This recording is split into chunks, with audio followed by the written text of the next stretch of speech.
Hello, everyone. Welcome to episode 23 of Liverpool Perspective. I'm with Dylan this Hello. week again, and I don't know where to start with this week. We're filming this on Friday, the The day big before news the game, came out this and morning.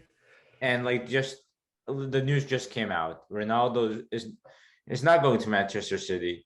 He's not staying at Juventus, but he's going to his former club, Manchester United. Oy So, vey.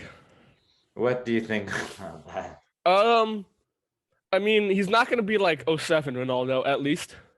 Because even at Juve, like he wasn't he wasn't fully Ronaldo. Like he wasn't like Real Ronaldo or United Ronaldo. Like he's still at the end of his career, but he's still Ronaldo. He's still one of the best players in the world. So this boosts Manchester United's title hopes tremendously. Mhm. But then again, I don't feel like it's their year yet, and it's possibly because of Ole. And I don't know how Ronaldo is going to fit immediately right into this United system. And I think they might have to take a bit to kind of work some kinks out. You know what I mean? Well, I don't know what to think about the signing.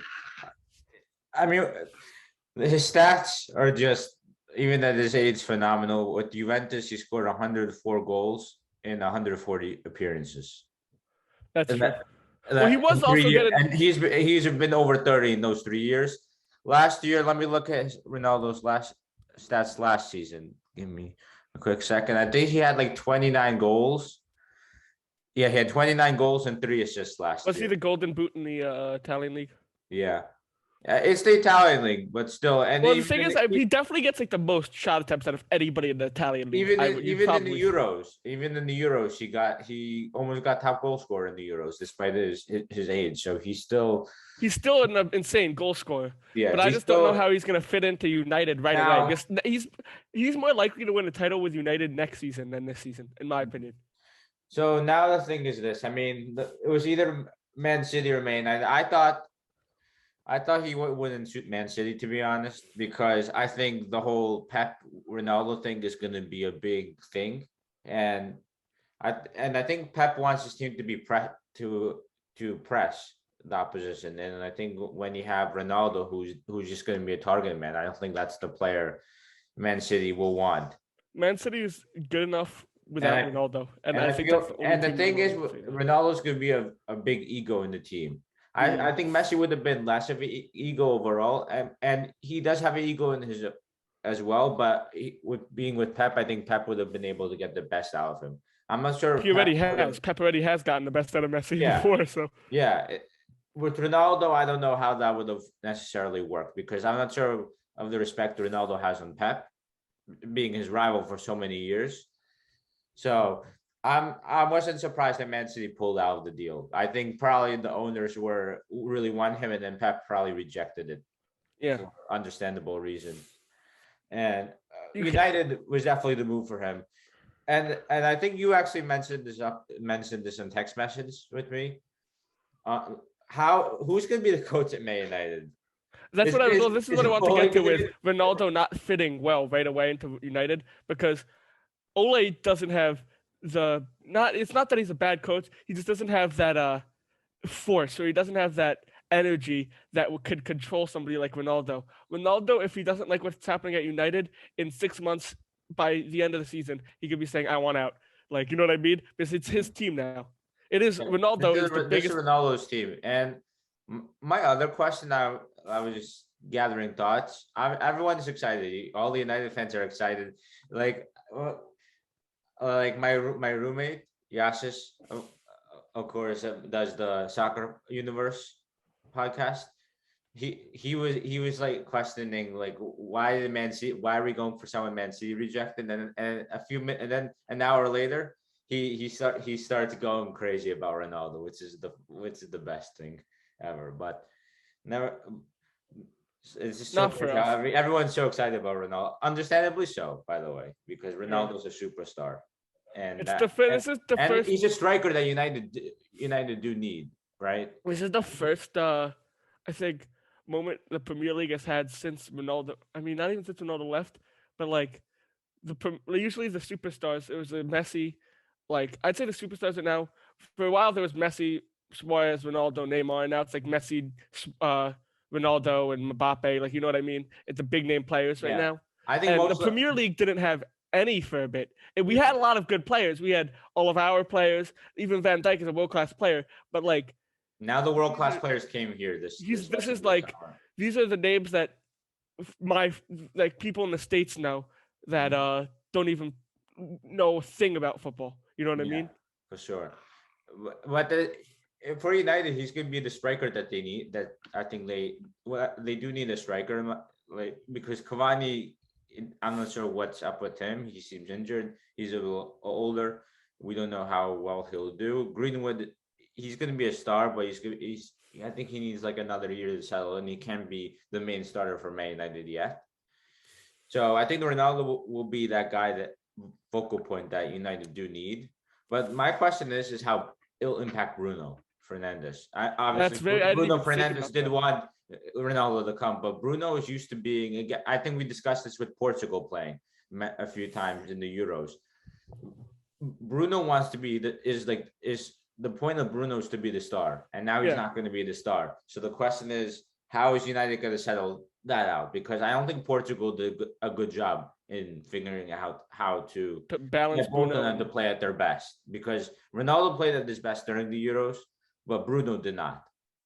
Right? So and like Bruno was dropped.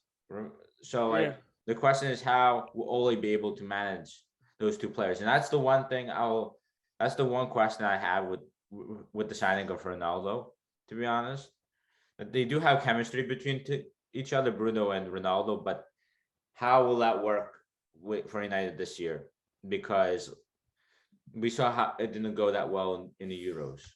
I mean, it's only been a few. They only had a few games to play with each other. In fairness, in the Euros. Well, in Man United, they're going to have a while. They're going to be practicing able to every adjust single day eventually, together. I think. But when are they going to adjust? And maybe now that brings up your point that maybe they're not ready to compete this year. Maybe the next year. But I think they should still be. They're going to compete this year, but I don't think it's still City's title to lose. Yeah, I agree. But I think United, in regards to United, if they're not in the last final 10 games, if they're not in the title race, I think it's been a failure season. The trade was a failure for this year. Yeah. And I think Ole could get sacked. They need they need like a world-class manager. Like they need a big name manager, somebody that fits United. And Ole, remember, was like an emergency pick when he was first brought in. And as Ole's gonna, if he leaves United, he's gonna find a good job either in a different country or like mid-table. But I don't think he's gonna be able to control this. Basically, United hasn't had this much gusto or this much hype around it in literally a decade. Yeah. Sure. Since he left, and now that you have the United like that people know, but it still like has kind of like it's still held back by the United of the last 5 years, which is kind of just like a mess at points of management. So they have to really they're slowly pulling themselves up. The Glazers somehow did it, but Ronaldo helped them a lot. But they're pulling themselves out of this kind of mess that they were in. But they're still going to be held back by it, and they have to kind of clear out.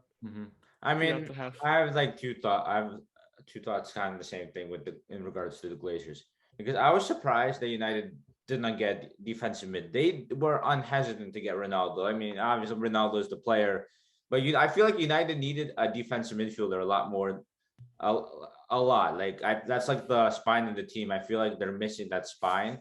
With like I think Matic, like a Matic Fred midfield is not a good enough midfield. The Pogba is playing left wing at the moment, and so they're left with those two midfielders, which I don't think that's a good enough midfielder. I think if one of them is in the midfield and like there's another world class midfielder there, maybe Van de Beek, but Ole doesn't use him. So like I think United do need another defensive mid if they are to sustain, maybe have a chance to win the title this year. Maybe they'll make that signing next year, but I think that's like the last piece of the puzzle, and that's a huge piece because the midfield is the most important area of the pitch. That's how you control the game.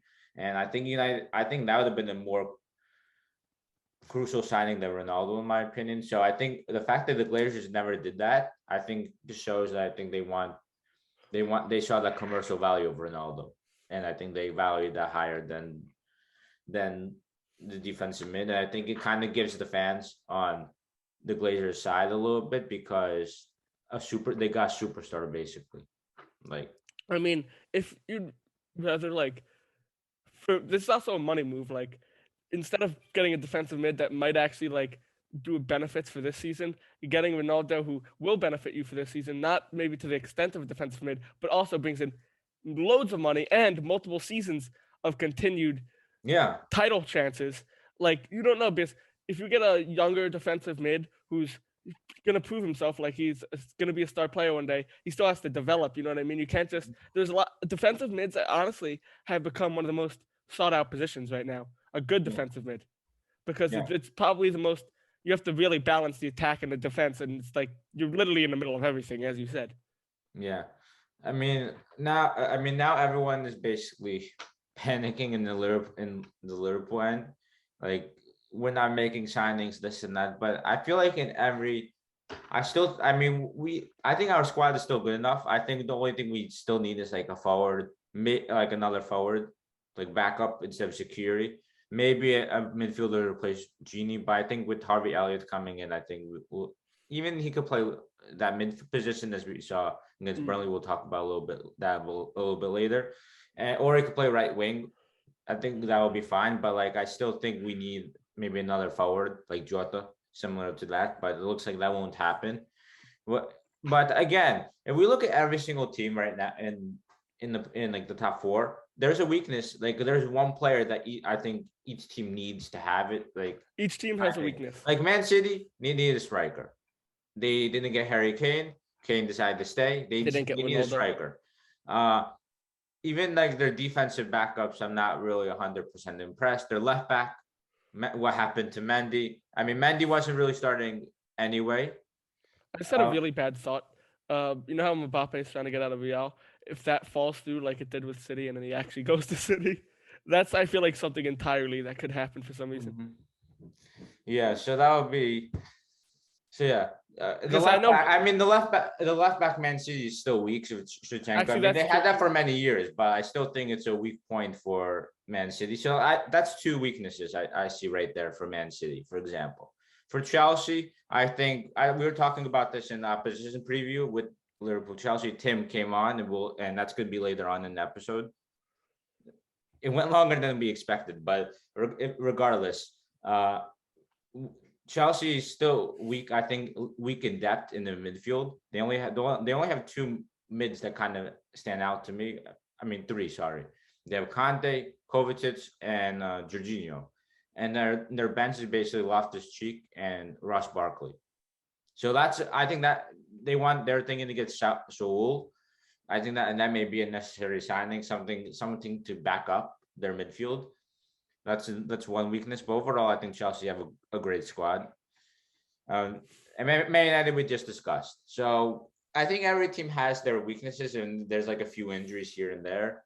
Maybe that'll cause a little trouble. So it's still, I think the teams are very, very equal. Man City are probably the favorites still because Man City, the squad they have, we can't underestimate them. And we've seen that they are able to get a 90+ point season, 100-point season. We know they could do that. Chelsea and Man United have not proven that. Liverpool have proven it once, so I think twice. we cannot deny that. Actually, no, once. Yeah, one. Yeah, I always forget that. Oh no, twice. Sorry, yeah, we got it twice. You're right. 97, 99. So that's my thought. Yeah, it's like because now, like in Ronaldo's era, when he was originally in, you only did need 78 points to win the Premier League. Now you need 99. So like, it's crazy how over a decade they really honed all the teams. Well, the top teams have honed in on perfection. Like, you can't drop a single point. Like, used to be, oh, draw here and there, like that's fine. Other teams are drawing. You cannot afford a draw now, and it's takes some players to adjust. But that's why I think it's going to be Ronaldo's biggest challenge yet, easily. For sure, I think this is definitely the biggest challenge. It's not even like that he's going to be playing more. Like, there's some harder opponents he had over in different countries in Italy or in Real Madrid. Like when he had to face those. But this is probably the most competitive this league. Yeah, no, this is literally a marathon, and you cannot, like, if Ronaldo messes up one game against your side like Leeds, like or some like smaller team, that's going to be horrible in the long run because that's just another 2 points you dropped when if you draw. You know what I mean? Mhm. And you're going to lose the season 99-97. I think it's. I don't think we're gonna get to those the I 90 don't think we're going to points get to that, but because I I think think every team is so good. I feel like the top four is so good, and then we have West Ham causing lots of problems. We'll talk about them a I little think the later. winner will be Same low thing, 90. Leicester. Like it's still a very competitive league. It's a very hard league to win this year. I think it's gonna take a lot This for. might be the hardest It's the hardest. ever. I think it's the hardest one to win this year. So it's definitely gonna be very exciting. But let's kind of take a step back. Let's talk about the what seemed to be happening a long time ago. Liverpool Burnley, we won 2-0 last week. Yeah. Yeah, that happened. So what did you think of the game? I thought it was a solid performance. Again, like the Norwich game, I thought it was a solid performance. Even though it was a smaller scoreline, I did think we looked better at some points, but we also did look sometimes shaky. Like there's sometimes where Burnley had the ball where they really didn't need to. Burnley were Yeah. attacking where they really didn't, where we should have had possession. But it was another strong performance. Simicast is starting to look like how we hoped when we picked him up last year, like that he'd develop into something Yeah, what an along the assist. lines. What an Oh assist yeah, to that was just a Jota. laser. Yeah, that was incredible. And even Harvey Elliott was amazing. We didn't expect him to start. We expect him maybe come off the bench, but Fabinho, his father died. He couldn't play. He wanted to recover from that, so he couldn't play. I think Ox had a small niggle. I think so. Or what? I think he had a small injury, right? Or was Yeah, I think. I think so. So I think it just left the room. Thiago wasn't fully fit, so it was just Elliott had to come in, and he was brilliant. He should have got that. If he got that assist to Salah, that would have been What that we had? Oh yeah. he, we were talking about him before the Norwich game about how good Harvey Elliott's gonna be, and he's a talent. I mean, we've seen in the Carabao Cup games like how good he is. And now we've seen how he did well in Blackburn. If there's So one thing Liverpool has done a better job than any of the other big teams in the Premier League, if any of the other big teams in the world, maybe besides Barcelona, it's that they have development into their own squad, like other teams really can't. United does a bit sometimes. Like United yeah, has they had some do. development, Even but Man City have Foden. but So look at this, Liverpool has now like there's still so many players I think on our bench that I would just love to see play because they're young. And I remember, like, I felt bad when we loaned out a few days ago Ben Woodburn because he's like a player that's never going to get any minutes, but he's an academy player that we developed, and he's probably going to go to some mid-table team, get a lot of minutes, and be a decent to good player. But it just shows that we have so many players coming out of our academy, and we're still not signing because we trust our academy enough to give these players a chance. yeah, and we have Elliott. I mean, Elliott we signed from Fulham for 3 million, which is a bargain. It's he was at 16 we're and we really good signed at him like for 3 million. not That was just a bargain. And then we have Curtis Jones. We have Trent, one of the best right backs in the world. Jones it's could be like one of the not best even just midfielders. like going to Elliot, the development part of our academy, but the scouting part, finding young players from other teams. Yeah, Like we are, Robertson is still like the biggest steal of all time, in my opinion. Like yeah, that, we are something in the scouting department needs a raise because we really just have the best scouts in like the world. yeah. Like we're going to some small town in the Midlands of England, and you're telling me you're gonna find some 15-year-old kid and he's gonna be a superstar, but we managed to do it. Yeah. So yeah, it's amazing how Elliott's playing. And I thought we were solid for the most part. I think Burnley caused it was a physical game like we expected. Yeah, there was definitely some parts where they were just Burnley was going for the ankles. Yeah, so it was expected. It was always going to be not an easy game, but we when we needed the second goal, we got the second goal. So I think it was just a good enough win. I mean, Jota continues scoring. I told you, So Jota. If Jota's in, he's gonna score. So you have to start Jota against Chelsea. There's no doubt. yeah, I mean Salah, he did what could have got a goal. It's unlucky. But yeah, we were overall pretty solid. I thought against. It wasn't Burnley. 2-0 scoreline, but it felt like it could have been a 4-0.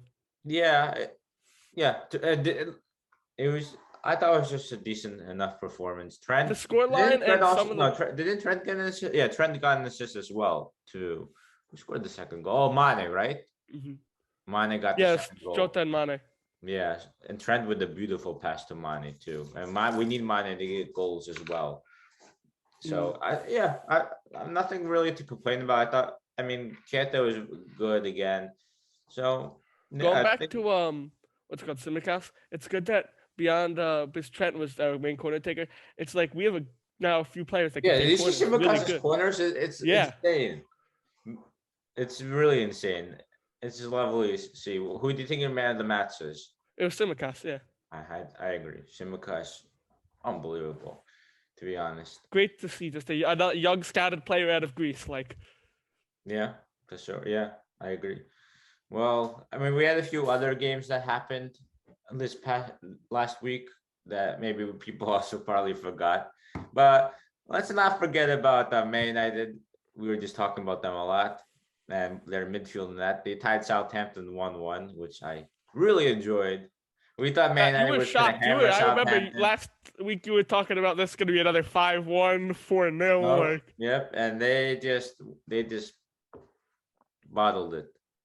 it was at the St. Mary's, right? Yep. Yeah, so again, you can never take anything for granted in this league. That's 2 points United just lost off their title hopes. Yep. 2 points Ronaldo is going to have to earn back for them. Yeah.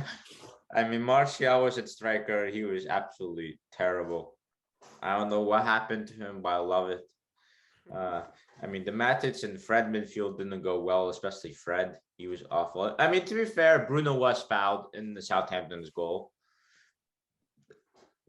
But still, the way Fred was defending there was just terrible.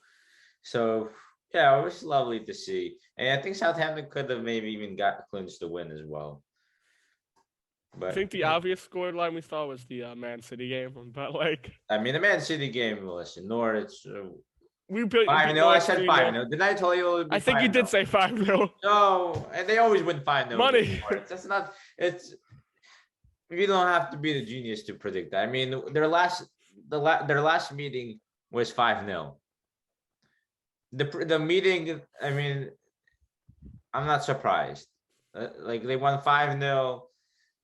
They won in FA Cup. They won 3-0 a few years ago. So I'm not surprised. Like it was not a surprising thing to see. Then we also had Arsenal Chelsea. We thought Arsenal could have pulled off a shock, but that didn't happen. Chelsea were just on another level. Like they were really good.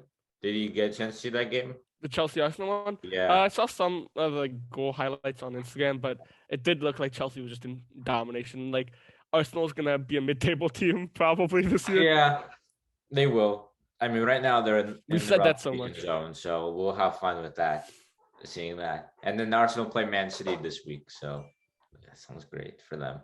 But yeah, Chelsea got the win. Who else headlined? I mean, we talked about the three teams, but West Ham were on fire. Antonio 2 goals and 1 assist again, beating Leicester 4-1. I mean, West Ham won't be won't be title contenders. But will they finish above Arsenal? Right now, West Ham are top of the league. They're gonna finish above Arsenal probably. Oh, okay. That's a given. That's probably a given at this point. Did they finish above Arsenal last season? Yeah, they did. But yeah, West Ham haven't really made that many. They haven't made any signings, but they kept their team together, which was probably the most important thing. And now they're going to be in the Europa League. It's going to be a very interesting team to watch this year. I think in the Europa League, West Ham do have a good shot in going far. So that'll be fun to see. Brighton got their second win against Watford, so they're also at 6 points. Tottenham got 1-0 win against Wolves. So they were able to grind one out. So yeah, I mean, Brighton and Tottenham won't compete for the title, right? No. Tottenham might be like that annoying team that takes away points from other contenders, but they won't get any. Kane's thing is a huge boost, right? They're competing for the 4th spot. Yeah, maybe Although fourth spot. Santo is going to be a good manager. Even though that's gonna be very. I mean, Tottenham will struggle to do that, given how the four teams invested this year. Yeah. Maybe they could get a spot in fifth place, sixth place, since Kane is staying. But yeah, it's gonna be interesting because there's a lot of teams competing in that fifth, sixth spot as well. Leicester, West Ham, Everton, maybe Aston Villa, maybe Arsenal, maybe. So it's still very competitive in that end. Even Leeds, you never know, they could give a push. So that would be fun. That would be fun to see as well. But yeah, I think that's all the games that really happened, right? I just Let's saw. get I into can't believe Arsenal's playing City now. That's so funny. yeah, that's crazy. But yeah, let's talk about the group stages. Well, mean, that was an interesting draw. I was actually watching it live yesterday, and yeah, it Group was A is too. Very hard the group. best. But for some reason, I have a deep down feeling inside Man City or PSG. One of them isn't making it. Leipzig is going to make it over one of them. Just Okay, the way, that's just the a hot way. take right there. It is a hot take, but just the way group stages have to turn out, Leipzig is a good team. Like, and also this is the Group A of plastic clubs, by the way. Yeah, it is. It is. And But but who's the other team in that plastic group? I is I it forgot as Bruges well. Club Bruges? Oh, I feel so Okay, bad so for Bruges. Mignolet. But Yeah, I Mignolet really is going to think see the ball go in the net a lot of times. PSG and Man City are just going to fight to the death and take whatever points they need from each other in that group. But Leipzig is the surprising team, and Leipzig's a good team. And before, on the last match day of the group stage, if Leipzig could pull out any surprise and could easily get that second spot, I don't think they're going to win the group, but I do think there's a good chance that they could either suit PSG or Man City. And it wouldn't even be like PSG or Man City's playing bad. It'd just be Leipzig like one out or something. Like, Could you imagine if Man City get knocked, either of them get knocked out? That would be man, both of those teams, Leipzig still can beat both of those teams on any no, they day. can for sure. Mhm. It's you never know that's gonna be a very fun group to watch. And our group, unfortunately, is also gonna be a very fun group to watch. We were We hoping have for an probably easy, the most simple group. balanced group Atletico Madrid is gonna be difficult again. again. It's like they want us to play them. Well, I feel like they wanted us to play Porto. We always play Porto. Yeah, that's true too. Atletico, we only got once. In fairness, I mean Porto is just there, and then the last team we AC. wanted for Pop 4 was AC Milan, and who do we get? AC. Yeah, so I don't know. I mean, do you think we could get? I think we could get through that group. We're gonna get through that group.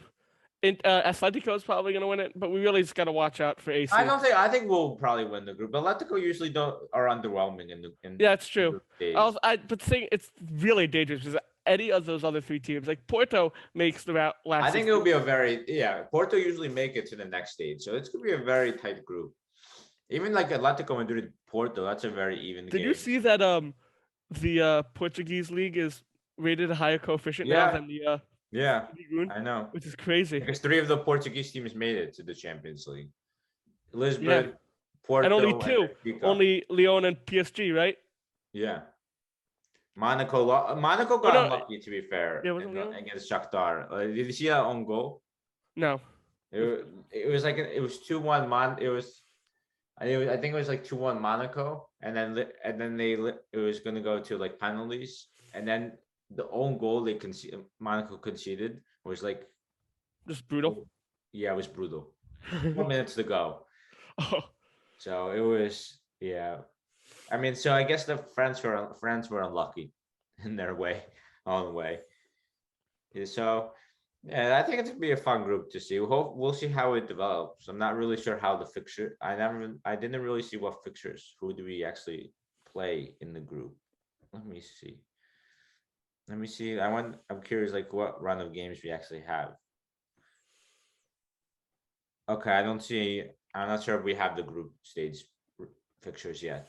So I'm not, but yeah, that's gonna be pretty interesting after the international break. Whatever, I'll look later. It doesn't. We're not focusing on that now, to be honest. But yeah, that's that.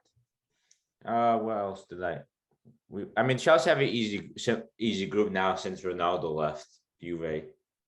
Juve are still going to be a decent team, but the other two teams like Zenit and Malmo, they're going through. Then Man United, I mean, you think Chelsea will go through, right? Yeah, no, Chelsea and Juve should go through, and like Juve's probably not. I mean, Chelsea's gonna make it far, but Juve, I don't even know if they're gonna be. They might make it to the quarterfinals, but Yeah, maybe. like they really just lost all the like. It's just almost like Juve were building for the Champions League with Ronaldo, and it just fell apart. It was This is what another happens. failure. I notice this a lot in actually American basketball, where a superstar will start to gain hype around one team, start to hype up one team, make the transfer, the trade, bring all the synergy to the one team. They stay there for a season or two. They don't get the results they want, and they leave. Bro, Juve ended up doing worse with Ronaldo. I mean, it was not Ronaldo's fault. It was basically the Sarri wasn't good enough, nor was Pirlo, and that's why when Juve has won like 8 consecutive titles, gets Ronaldo, and then doesn't win the title, something's up. Yeah, so that was absolutely, that's insane. But yeah, Man United's group was fun. It's like Villarreal. It's like it was like the Ole masterclass. Let's not win the Europa League. Let Villarreal win it. So Villarreal makes pot 1, and we don't have to be pot 1, so we could avoid all the hard pot 2 teams like PSG, Barcelona, Borussia Dortmund, etc., etc. And then they get Villarreal in pot 1. I mean, it's like it's a setup for a joke. It's a setup for. Everyone say goalie is a bottler. Like, come on, man. This is the punchline that writes itself. That's incredible from Ole Gunnar Solskjaer. Like the way they're able to get one of the easier pot 1 teams and easier groups just because they lost the Europa League final. I mean, that's a round of applause right there. But they also have. Would you rather have the trophy or the hope that you might win a better trophy next season? Well, I mean, I still rather win the final, but maybe Ole thinks otherwise. But yeah, Villarreal, Atalanta will be a tough team. Villarreal will still be a tough team, but with Ronaldo in the team, I think that kind of seals the deal, right? And I forgot who's the 4th team again. Who's the 4th team? Which pot? This is Man United's stupid group. UCL group. Let me look. UCL group. I already lost track of who's in which group at this point. I mean, the pot 4 team, usually I never remember. Let me. Young Boys. Okay, yeah, they're playing Young Boys. And Atalanta, yeah. Yeah, so I mean that's the ideal draw for Man United with the pot 4 team. I just can't wait to see them lose to Villarreal with Yeah, that would be fun. If they lose to Emery again, that would be hilarious. And if you don't make it past this group, that's a failure right there. I mean, it would be a failure for us if we don't make it past that group. Yeah, that's true. Yeah. So now we're gonna. I think we covered everything in the Champions League group that kind of are notable. So now we're having I recorded the opposition preview for the Liverpool Chelsea game with Tim yesterday when Ronaldo was supposed to be at Man City, not at Man United. So we kind of discussed a little bit. We discussed Chelsea's group there, and we discussed our game again and what Tim expects. So here is it lasts for around like an hour or so. So enjoy that. Hey guys, I'm with Tim to preview the Liverpool Chelsea game. How are you doing, Tim? I'm good. What about you? Good as well. So before we get to the Liverpool Chelsea game, obviously the group stage, we're recording on Thursday, which is the day of the group stage draw. And what was your group? You got Juventus, Zenit, and I forgot the other. Malmo. Okay. Yeah. So what's your thoughts of the draw? Okay. So, I mean, obviously today we've seen a lot about Ronaldo leaving Juve. So I would have been, I'm a lot less nervous now than I would have been yesterday seeing this. Mm-hmm. So In terms of the draw, I think there's a very good chance we top the group. Now, I mean, I don't know much about Malmo, honestly. They've played in the Champions League before in the last couple of years, and they've been okay, but they haven't really done much. Zenit, as a Russian fan, I know quite a bit about. They're very, very good in Russia, but they tend to fail in Europe. Compared to like the amount of money they spend, they should really be doing better in Europe. So, I mean, it'll be probably a tough trip away to St. Petersburg, but I think with the squad depth, especially this year that we have, rotation shouldn't be that hard, and hopefully everyone stays fit. And you know, in terms of Zenit, I think it's an easy opponent. I think the main opponent will be Juventus. And you know, even if Ronaldo does leave, they still have Dybala, they still have Betancourt, they still have like a very, very solid attack. Chiesa, obviously. And So Locatelli as well. yeah, exactly. Now they got Locatelli. And obviously, I mean, they'll be weaker without Ronaldo. Kulusevski too. Yeah, they'll be weaker without Ronaldo. But I think all in all, other than the away leg in Italy, probably in Turin, pretty confident Chelsea can almost, you know, win every game basically. I don't know, other than the away game in at Juventus, which might be tough, but. I mean, if Ronaldo does stay, do you think, which he may still do, even though he wants to leave, because like Harry Kane wanted to leave as well, but nothing happened. He's still staying. So, and it's like very late it's already August 26th, so there's only a few days left. So you never know if Man City could make the bid on time or PSG. So do you think if Ronaldo stays, Juve could top the group ahead of you guys, or yeah, for sure. I mean, I think even if Ronaldo does leave, there's always a possibility Juve tops the group. I think especially, you know, I think Ronaldo's goal has always been to win the Champions League with Juve, and clearly Juve like prioritize the Champions League because they've had it so easy in Serie A up until last year.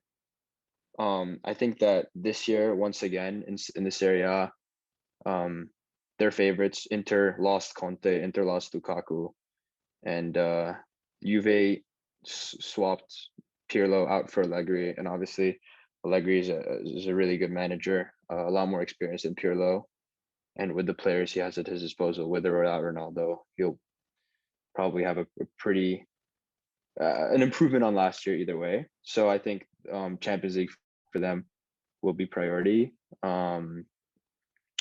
I think if Ronaldo does stay, there's a very good chance they top the group. But that's a possibility even if Ronaldo does leave. So you can never really discount any of the huge teams in Europe at any point in time. Yeah, but I definitely do think Chelsea will make it to the last 16 with this group, right? I mean, the big question was who's pot 3 and who's maybe pot 4 because of AC Milan being in there. Yeah, they're not easy team to play for a pot 4 team, and we got them.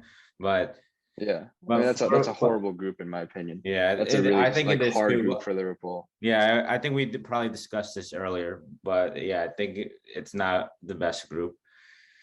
But yeah, it's gonna be pretty interesting to see that group, to be honest. But I like in between the pot 3 teams, like there's like Ajax, like there could have been a very hard like pot 3 team. Like there are a few interesting, like RB Leipzig, Ajax, those type of teams, Atlanta, and you guys didn't get that type of team, so I think you guys will be fine. Yeah, I mean, I think it'll be like a very interesting group to watch, but I think we definitely kind of got lucky. I think the Man City PSG group and the Liverpool group, right? And the Liverpool group are probably the hardest ones. I also really like the Lille, Sevilla, Salzburg, and Wolfsburg group because that's gonna be really close, no matter kind of even the Dortmund group. Yeah, the Dortmund group's I think in terms of quality, it's probably the worst. But in terms of like the difference between teams, it's probably Yeah, it's like, there's always one of those groups. Yeah, This for time we sure. have two of those type of groups, which is pretty interesting. But yeah, so let's just get into the game on Saturday, Liverpool versus Chelsea. How confident are you for this game? Away at Anfield, you obviously beat us last year 1-0, but that was a completely different game because we were on the back of, I don't know how many games we lost in a row before that, but we lost 6 in a row during that time. So there was no fans. Now it's going to be the first big game with fans at Anfield. And it's a very, very big game. So I mean, obviously as a Chelsea fan, like with the recent form, you can't help but be confident no matter who you play, just because of just the results recently and the kind of the momentum off winning the Champions League, off Lukaku, off of everything. You can't help but be confident. That being said, Liverpool, definitely the toughest test so far, without question. And I also think, as you said, like with the fans, I mean, I'm expecting a very close game.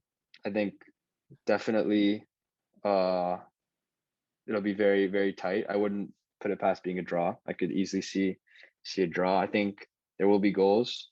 And it really depends on kind of, for me, individual mistakes. I think there's with Liverpool, from our perspective, from Chelsea's perspective, it's kind of the Trent, Van Dijk, Matip if he plays, or Gomez if he plays, and Robertson have all suffered injuries recently and kind of relatively getting back into shape right now, Robertson was the only one who like finished last season without any injuries, and the only one who ended up playing in the Euros because of that, but even he started off this season injured. So I think there's a little bit of rustiness maybe there, and if we can get Lukaku, Mount, Havertz, or Werner, whoever is playing, to capitalize on an individual mistake, which I think is quite likely that there will be at least one or two. That's where we can kind of capitalize. But then I also think that obviously, with the firepower that Liverpool have up front, it'll be fascinating to see against kind of a very solid defense that we've had recently. I think a little nervous about like set pieces. I think Van Dijk and Matip, if they do play, if he does play, sorry, especially with like the crossing that Liverpool have, like aerial danger. I think without Zuma or Thiago Silva, who I don't think either of them are going to play, without them, we're kind of weaker in the air sometimes. I mean, Zuma is leaving, right? He's going to West obviously. But I'm just saying, like, those are probably our two main defensively, in terms of aerial threats. Those are probably the best two players to kind of defend aerially, and obviously, Liverpool are very lethal off set pieces. So. Yeah, it should be definitely interesting. What do you actually think about Zuma leaving, since you mentioned him? I really like Zuma. I've always liked Zuma. So obviously he has a mistake or two in him, but in terms of, like, there were points last season where I think he was the best center back in terms of just form in the Prem. I don't think he maintained that over a season, but I think kind of around the halfway point, there could easily be an argument made for that he was playing better than anyone else in the Prem. He kind of tailed off towards the end, and really after Tuchel came in, didn't really feature that much at all. But I've always liked Zuma. Obviously, he's getting older. We saw Chalobah. Chalobah's been playing very well. So I think kind of, and if especially if we're trying to get Koundé also, there's less and less space for players who aren't starting and kind of are on the older side, and Zuma is kind of getting to the older side.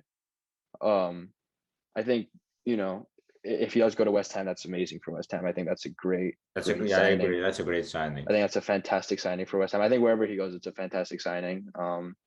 mean, he's like a national team defender for France, so says that, you know, speaks for itself. Yeah. But I'd be disappointed to see him leave. But at the same time, you know, you can't really have everyone because Yeah, that's true. You you guys have have so so many many center defenders. backs Yeah, already, especially yeah, with exactly, Chalobah coming in. exactly. So So do you Chalba's think been you'll very miss him a good. lot, or do you think it'll be the same?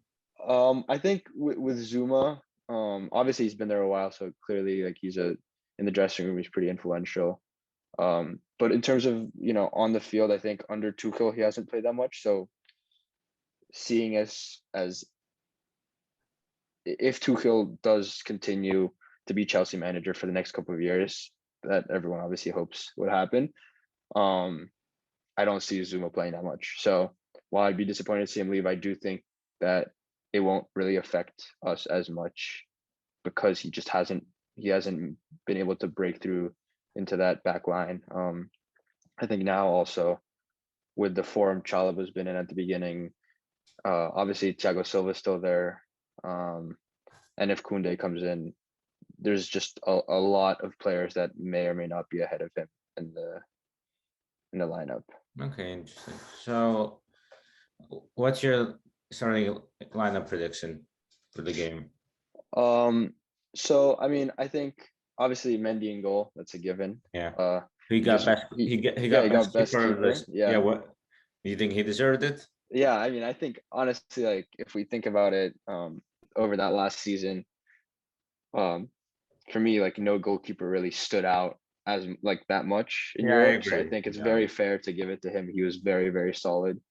And I think we're very well deserved considering it was his first season at Chelsea and really made a big impact after I think we lost so many points when Kepa was there. Mhm. Obviously, uh, you know, Mendy kind of helped an improved defense. So yeah, for sure deserved in my opinion. I think he starts 100%. Most Chelsea fans will say that. I think in terms of the back line, obviously Aspi's going to be one of the three center backs if he's fit, the captain. I think Rudiger has been superb.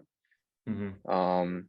And he's you know also nominated for defender of the year that he lost out to today to Ruben Mhm. Diaz, but he was also Ruben. nominated.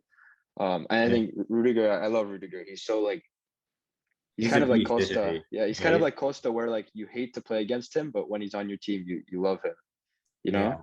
yeah. It's like a Um, Costa Suarez type player, but yeah, center he's kind back. of you hate him when you're against him, but when he's on your team, it's amazing. So I think especially since Tuchel came in, he's been superb, and I think probably Christensen as the Mhm. third center back. Wait, but Um, the Rudiger thing is interesting though because like a few like before Tuchel, like Rudiger is the one that you all wanted to sell. Like that's how yeah, bad and he I mean, was. I'll be honest, Even I was Christensen. yeah, I was not very happy with Rudiger before Tuchel came in. Um, but he really kind of and under Lampard he barely played. And I thought he was done at Chelsea. So did Mhm. he. Um, but he plays with like an anger. I read an article that he wrote kind of about why he plays the way he plays, and he plays with like uh, a lot of anger. And I think that at times over the last couple of seasons, Chelsea lacked that. You know, in Mhm. terms, especially at center back, we didn't really have like a player that got like stuck in like that, like just played with a little more aggression. You know, I think that's what Christensen sometimes lacks a ton. Um, and so I think under Tuchel, maybe it was the German connection, maybe it was just the three at the back, but the kind of it all kind of gelled together. And I think he was by far and away one of the main reasons that Chelsea got had the success that they did under Tuchel at the end of last season. I think he started off very, very well. Obviously against Arsenal and Crystal Palace, which isn't the best indicator, but I think very solid start to the season. He's still relatively young, you know, so I think he really managed to turn it around. and he seems to be, undroppable at the moment. So Yeah, for sure. Even Christensen as well. I'm not sure how much he played under Lampard. I know he played under Conte a little bit, right? yeah, But no, I mean Christensen's always he played quite a bit under Lampard. For me, Christensen out of the threes for me is kind of the shakiest. I think with Christensen, he's really really like good in terms of ball playing. He's very comfortable on the ball, but defensively, he's always sometimes he's had some very shaky moments. I remember, was it Mane who got him sent off last year, if I remember correctly? I think At the beginning of the season, I think Mane yeah, I think absolutely I wouldn't be destroyed him surprised. Yeah, I think and so. got him sent off. So yeah, I don't know. For me, Christensen is very capable in a back three and slightly less so in a four at the back when he's one of two Yeah, I think the thinkers. formation definitely suits him. Yeah, Mhm. Christensen did get the red card.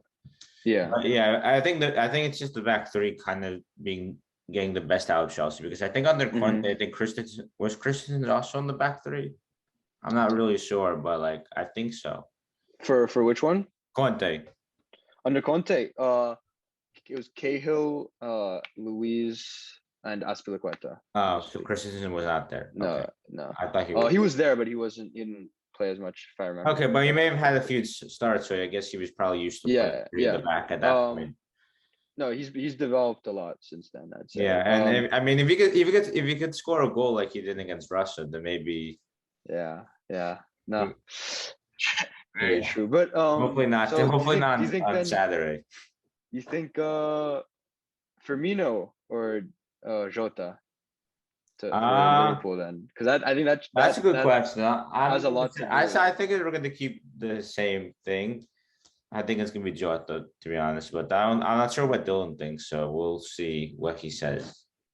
We'll talk about it after this small preview section. Okay. But like, yeah, I think I'm going to say Jota. But yeah, but well, okay. So who's your left back and left wing back, right wing back? So right wing back, I think especially after the Arsenal game, Reece James has that completely nailed down. Yeah, for sure. I think any rumors that we wanted to bring like Hakimi in over the summer, was put to bed. Was put to bed, especially because he provides both. Sometimes he's been shaky defensively, but he provides going forward. He's amazing, and I think defensively he showed in the Champions League final. He's top quality player defensively. Also, I think he's last season he was very solid defensively, and I think wing back wise he fits in perfectly too. Yeah, he's like one of those players that benefits from that system very much. For sure. Very versatile player, and I think on the left, obviously Ben Chilwell's back now.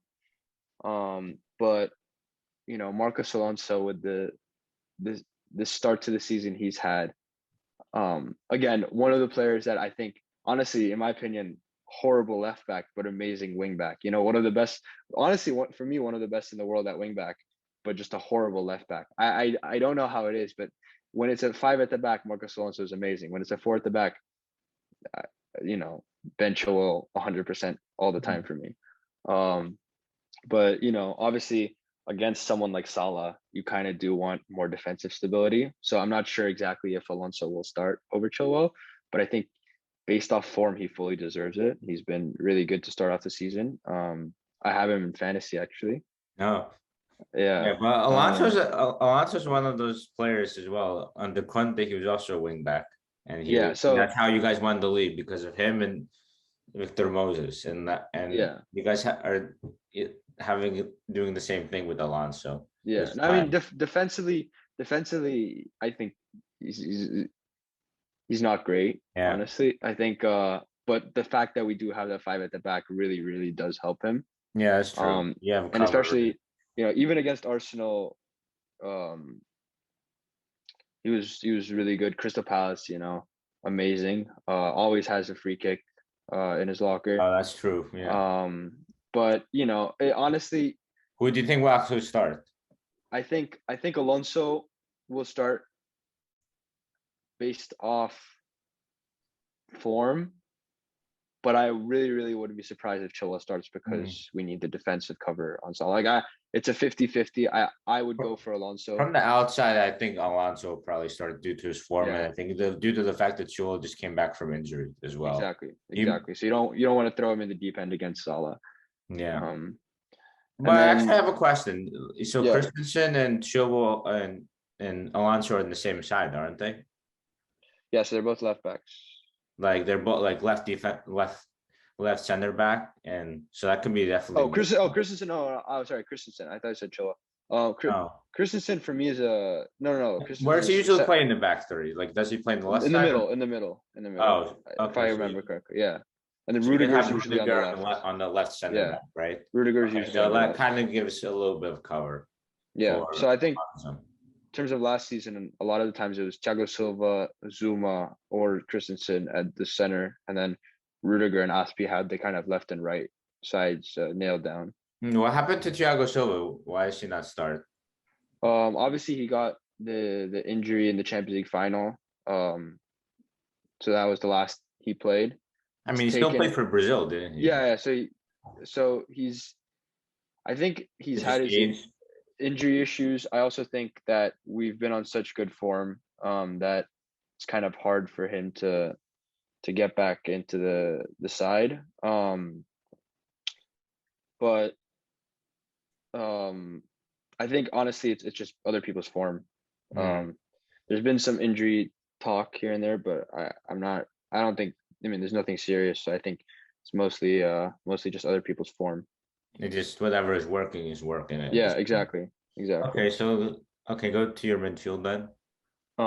So obviously so far the center midfield, Jorginho and Kovacic have played and they've been brilliant. Jorginho just won the what do you think about that? Player of the Year. Do you think he deserves that, to be honest? Because I mean, it's controversial. It's controversial, but the out of the three nominees, I think it had to be either Conte or Jorginho. And Conte didn't do well with France, so. And I think exactly. So Jorginho's won more trophies. I think Conte was probably for me the better player, better for Chelsea, especially in the Champions League run last season, 100%. But as you said, France didn't do nearly as well as Italy did at the Euros. So that's the whole thing. That's pretty weird though, because Chelsea gave Mason Mount their best player of the year, and then now suddenly Mount is not in the conversation, and Conte was Chelsea's best player. Like Jorginho was not in the discussion to be Chelsea's best player of the year until he won the Euros with Italy, and now he's discussing for being player of the year. I think he was very, very influential for Italy. I think unlike Mount or Conte, who both struggled at the Euros, Jorginho had an amazing Euros. Yeah. So while Mount, for me, and I agree that Mount was definitely our best player last year, he didn't perform nearly as well at the Euros. Neither did Conte, and Jorginho did. So all in all, I guess overall competitions, Jorginho was the best. I think it's deserved. I wouldn't have been disappointed if Conte had won it, obviously. But I think Jorginho fully deserves it, Yeah. I mean, this year no one really stood out, to be honest. Like Messi stood out in his own way, but he didn't win anything. So it could be Messi. Ronaldo didn't win anything either, so it could be Ronaldo. Lewandowski. It wasn't his fault that he couldn't get the Champions League because he was injured for the game against PSG. So he was sick. I think he was sick or something like that. Whatever it was, he couldn't play. Yeah. But so he was unlucky. I think he would have won the Player of the Year otherwise, to be honest. I mean, Poland also had a pretty horrible Euros. I mean, he was very good. I think if Bayern won the Champions League, I think they would have gave it to him. Yeah, for sure. And I think Bayern would have been the favorites if Lewandowski was not out for the PSG game. But regardless, no one stood out, to be honest. I think, I guess Jorginho, I guess the fact that it's because he won the most trophies, I guess, is a little people are not happy about, but I think no one really stood out this year. So I think I guess Jorginho, he did the most. So Yeah, I mean, and he's been very especially in comparison very to the good. other contenders. Exactly. He's been very good. Um, Obviously statistically he doesn't have the numbers that previous winners have had in terms of goals or assists, but I think he's done his job brilliantly. And I think he fully deserves it. And Mhm. I think, so far in the last couple of games, Kovacic has been next to him because Conte has been injured. Conte came off the bench against Arsenal, which was But you great to still don't see. think you don't think he'll start. I think he will. I You think think Conte will Conte. start? Yeah, I think he has. I mean, thing is, I mean, Kovacic has been you said amazing. Jorginho and Kovacic So no, initially. I said Like you're Jorginho and like, Kovacic have been playing recently. okay. And I think Conte will come in instead of Kovacic because he looked ready against Arsenal. I mean, he came off the bench. I think, a week has passed. And I think he's fully fit now. And I just don't see how in a game like this you don't start, N'Golo Conte. Kovacic has been great, but Conte provides Yeah. something that Kovacic can't. And if he is fully fit, there's no reason why he shouldn't start. Yeah, that's interesting though that you have Jorginho and Conte starting together now because I remember under Lampard like when it was not going well, the criticism was that like they were two similar players like going in the same position. So like I guess Tuchel really was able No, to figure Tuchel that transformed aspect that. out. Yeah. I mean, I think Conte's a lot more of a box to box kind of ball winner. Jorginho's a Mhm. lot more of a playmaker. Obviously, they both sit quite deep, but that's what we have Mason Mount, Havertz, and Lukaku for. And the wing Yeah. backs now too. Yeah. So we have the numbers in attack that under Lampard True. sometimes kind of He seem just to couldn't get get missed. it. He couldn't get it together. Yeah. And I think, So who you do you think know, will start in the who do you think will start in the front three? so I think Mount and Lukaku 100%. Mm-hmm. And then the third spot, um, It's there's an either argument. Werner or Havertz, Yeah, right? there's an argument. So for me, it would be Havertz. If last time we played Liverpool, Werner hadn't caused so much kind of torment for the Liverpool defense, Mm-hmm. because he was just running through like all the channels. He was brilliant. Um, and he kind of the speed really hurt the Liverpool defense, last time we played. So I think normally for me it would be Havertz 100% just because, why change a winning formula? Mm-hmm. But with kind of Werner's uh previous games against Liverpool, there's a good chance, especially because he didn't play against Arsenal, uh and he didn't start against Arsenal, and he has the pace, he has the energy. He hasn't played in a while, so he's fit. Unlike Havertz, who's played a lot recently. Um, but either way, I think you can't really go wrong in terms of those two. I think it'll be interesting to see how Lukaku plays off of Werner's pace. Mm-hmm. We've seen Havertz and Lukaku against Arsenal. It was quite well. I think the second goal that Reece James scored, both Havertz and Lukaku were involved. Havertz obviously like linking up with Marcus Alonso on the left and then Mm-hmm. squaring it to Lukaku. And then, with Werner, I think Werner can definitely benefit off kind of, I don't think he'll play as much this year, but he can definitely benefit less pressure in terms of goal scoring, kind of give him a more kind of creative role, which he seemed to do a lot better last year. I think especially without the pressure now of being the main goal scorer or expected Mm-hmm. main goal scorer Yeah. as a striker. Yeah, sure. He can definitely flourish. And with Havertz, I'm expecting a breakout season. So See, it's a I tough think, call to be honest. yeah. So I think Havertz for me, just because of the fact that he's been really good in my opinion to start off the season. But I think he did miss a big chance against Arsenal. but I think if Werner comes on at halftime to kind of get That's at true. That's a good sub to have. yeah, To to exactly, especially against a defense that hasn't had too much game time recently, a lot of injuries. And especially if they're a little bit more tired the second half, it'd probably be a great substitution to make around halftime, maybe 60th minute to really get at the defense, depending on how the game's going. But I think Lukaku and Mount definitely have the other two spots nailed down. I think, probably on paper, Lukaku's our best player and Mason Mount was our best player last season. So yeah, that's interesting. I mean, what do you think?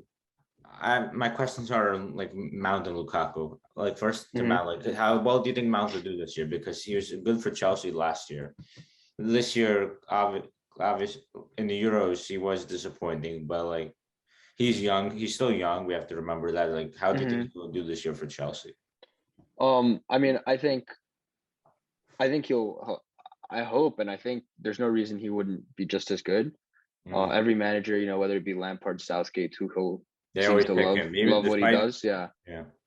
No, he's a brilliant player. I think can be one of the best in the world in the future. And I think in terms of development, again, one of the players that really will benefit from Lukaku also because he is so creative, and having someone who can score kind of bolster that attack will really, really help him.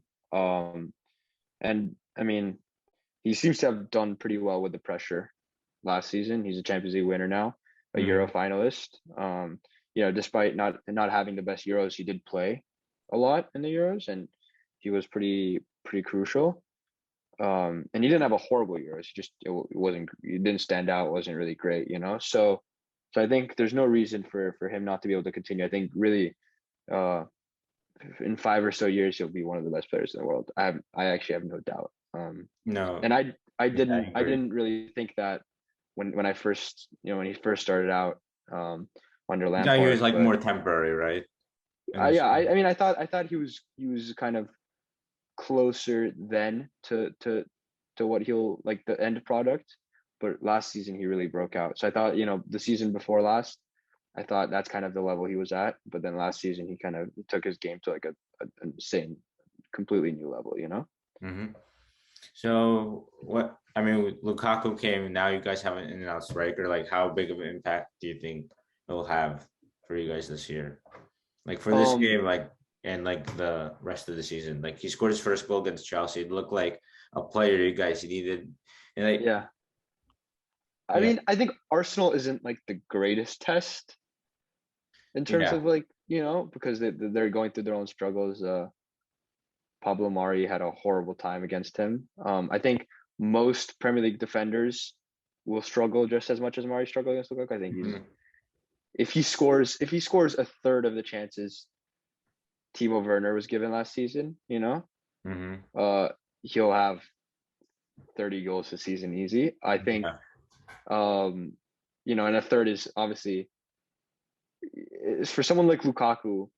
It's a pretty good target, but I think Van Dijk is one of the few center backs he might struggle against. I think, Van Dijk is probably, in my opinion, the best center back in the world. We'll see how he does because Lukaku's criticism when he was against the top six, right? Yeah, yes, he struggles against the bigger teams, right? That was a criticism people had before, when he was in the Prem before. But I mean, you can kind of see yourself what he did at Inter. He's transformed his game. I think he's way more of an athlete now than he was when he left United. He's physically seems a lot quicker, a lot better. He's always been strong, but he just seems like kind of for Chelsea, every league title we've won every league title we have won has been with a physical forward. It's been with Drogba at first and then Costa, and those are the only really two physical forwards we've had until Lukaku. And I've loved Lukaku since the beginning. I was really disappointed when we got Morata instead of him. because we really need a physical presence. We don't win, at least league titles, we haven't won without a physical, like, classic number 9 who can hold the ball up, It's just the way Chelsea play. And Lukaku provides that. I think he'll have a great season. I'm even being optimistic, but I don't see why he couldn't be player of the year in the Prem. No, I agree. I think Van Dijk is a very, very big test. He could struggle easily. Lukaku could easily struggle. But it really depends on I think it depends a little more on Virgil van Dijk than it does on Lukaku, because Van Dijk's the one who's been out for 10 months. Look, Van Dijk's the one who's had the injury, and Van Dijk's the one who has to get back to form. Lukaku is in form, and it'll be interesting to see. Kind of for me, it's more of how does Van Dijk play rather than, because I kind of know what Lukaku's gonna. Yeah, Lukaku's is gonna have a lot of strength. He's gonna do exactly every shot he could take. He'll be able to finish most of them. Exactly. And I think Lukaku. Player, so yeah, I think Ruben Diaz and Van Dijk are the two center backs that I really think. Even Varane as well. Yeah, Varane too.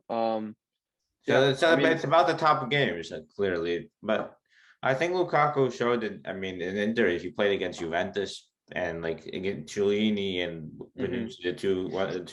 one of the two best defenders in the world, as we saw in the Euro. He played against Koulibaly too. Koulibaly is a similar player to him, like a very aggressive player, fast. Yeah. And so it's gonna be pretty interesting. I think he'll do well. I mean, with Man United, it just didn't fit well with him. Yeah, I think it's just he's a different type of player to a Man United striker. But I think Inter transformed him. Conte transformed him a lot to a new player that I think any team would want at the moment.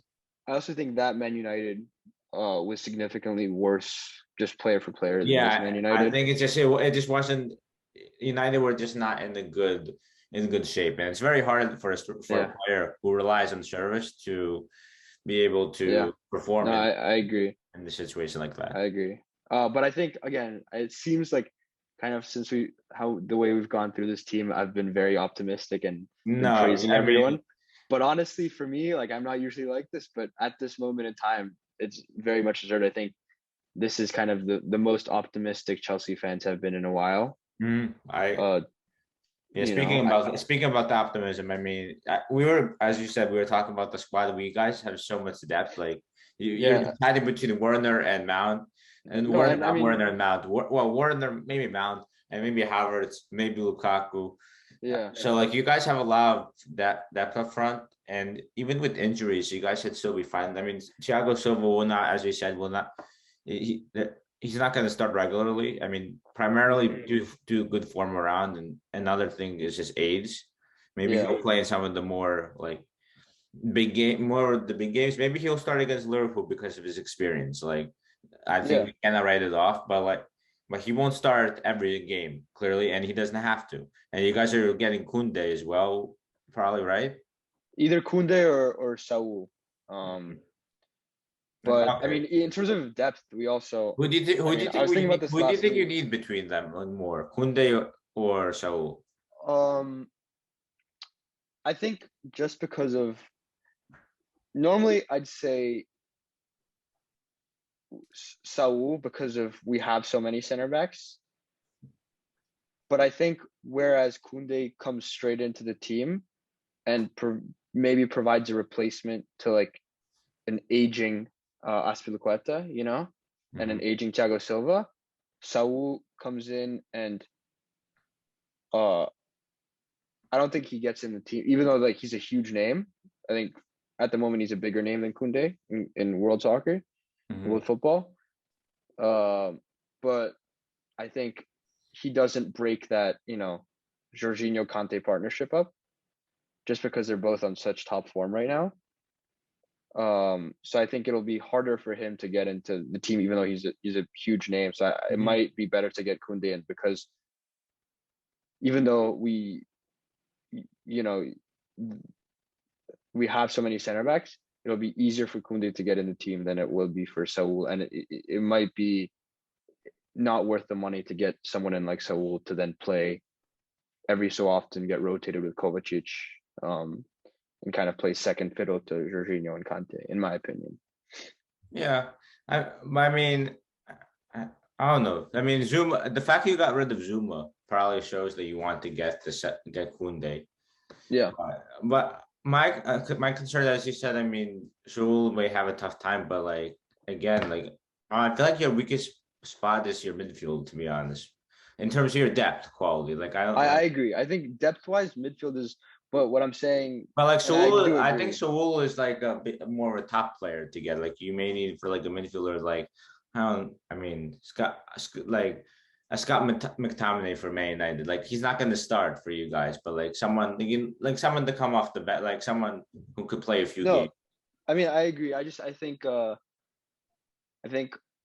with Saul, it's kind of like who does he replace? You know, Mm-hmm. it's more obvious with Koundé where he fits in than Saul, because Saul is a top quality player. We have at times in the past, right now, probably needed a very solid defensive midfielder. That's why we've been linked with Declan Rice so much. Saul Yeah. kind of provides a little more of that, physical presence. But I don't see him getting in the team in the starting 11 nearly as much as I see Koundé getting the starting 11. I mean, in fairness, Mason Mount could play there as well. Yeah, Mason Mount, Loftus-Cheek is still Oh, there. he's still there? Oh, He's not. I don't know how much he'll play. He's currently out. I mean, By he's the a way, good speaking option of, to have, I think. yeah, he's out right now. He was out with COVID, like a isolation for COVID, so he was Okay, so out. you guys do have some depth in the So midfield. yeah, I mean, Saul's an upgrade. Obviously, I think on Kovacic he's an upgrade. He's an Really, upgrade but I mean, he's not going to on start if he Loftus-Cheek for came in. sure. But I think, yeah, while Kante and Jorginho are the partnership, I don't think he'll start. I think, as you were saying with depth, attacking depth, we didn't mention even Hudson-Odoi's there. Ziyech, Oh yes, yeah. Pulisic, who's currently out with COVID. Mm-hmm. So attacking depth, I mean, there's just so much of it. Even though you guys still even have Ross Barkley. Yeah, Ross Barkley. There we go. He doesn't even But I have think, a number for you guys. is that true? No, it is because Kovacic stole his number. Is he registered in the? I kind of forgot I don't about know if Ross he's Barkley. registered by because one of my friends thought that Barkley was playing and not Kovacic because of the number 8. Oh, really? That's Yeah. funny. So Yeah.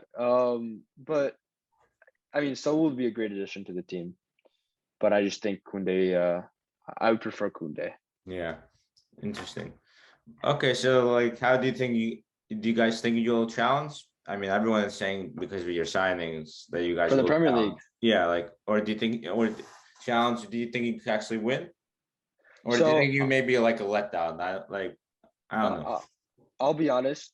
At the beginning, like before the season started, I thought we'd get top 4. But I didn't think we'd necessarily be able. I think we would probably be a very. I think the top 4 would be very tight this season. A lot tighter than it has been in previous years in terms of from 4th to 1st. I think the gap between 4th and 1st is a lot smaller than the gap, for example, between 4th and 5th. This season, Yeah. whereas before it would have been the other way around. But I think that